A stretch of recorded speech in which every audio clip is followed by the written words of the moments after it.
हाल ही में उद्धव ठाकरे इस बात पर देवेंद्र फडणवीस पर ये कहकर भड़के वे उद्धव ठाकरे और आदित्य ठाकरे की गिरफ्तारी की साजिश रच रहे हैं।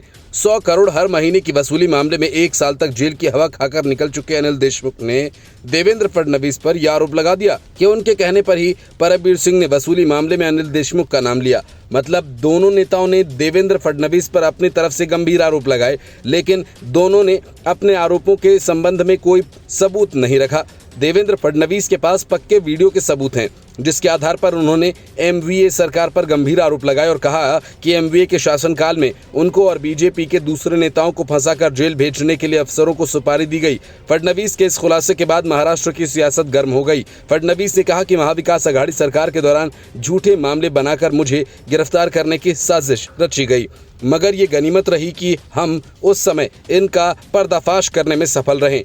इसे लेकर हमने वीडियो सबूत भी सीबीआई को सौंपे। आज तक हमारे पास इसके कई वीडियो सबूत हैं। देवेंद्र फडणवीस ने कहा कि एमवीए शासन के दौरान कुछ अधिकारियों को मेरे गिरीश महाजन और प्रवीण दरेकर जैसे नेताओं को जेल में डालने का कॉन्ट्रैक्ट दिया गया था। कुछ अधिकारियों ने इसे ले भी लिया, लेकिन वे ऐसा न कर सके। ऐसा इसलिए क्योंकि उस समय कई अधिकारियों ने ये करने से इनकार कर दिया। डिप्टी सीएम ने मुंबई के पूर्व top police officer Parambir Singh के आरोप को लेकर सवाल का जवाब देते हुए यही बात कही।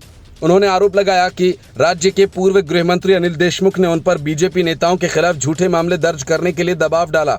उप मुख्यमंत्री देवेंद्र फडणवीस ने कहा कि परमबीर सिंह मुझे और दूसरे भाजपा नेताओं को गिरफ्तार करने की कोशिशों पर जो कहा वो पूरी तरह से सच है। उन्होंने तो केवल एक ही घटना के बारे में बात की, मगर ऐसी 4 घटनाएं हैं जिन्होंने मुझे झूठे मामलों में गिरफ्तार करने की साजिश रची।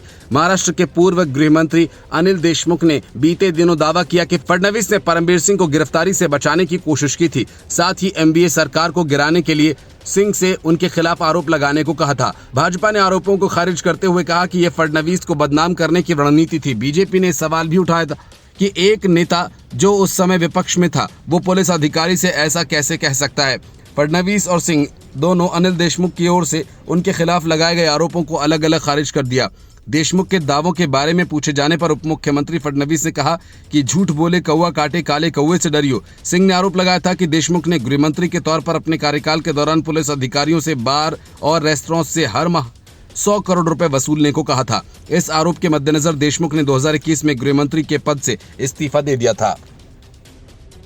Bureau report, news of India.